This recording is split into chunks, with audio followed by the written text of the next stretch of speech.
Hey everyone, welcome back. Is your phone getting hot while playing Ludo King, or is your battery draining faster than it should for what's supposed to be a simple board game? Here's the fix.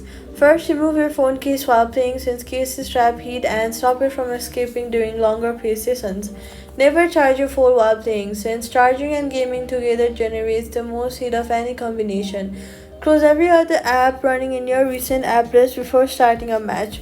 Since background apps add extra processor load, go to your settings, then go to display and brightness in the settings and lower your screen's brightness since that's one of the biggest battery drains during any extended session.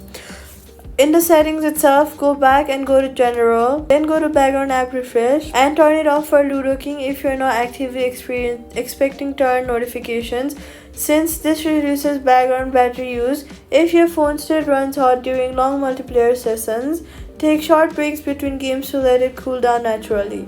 All you gotta do is remove your phone case, never charge while playing, close background apps and lower brightness. Your phone stays cooler than and the battery lasts longer, and that's it. Subscribe.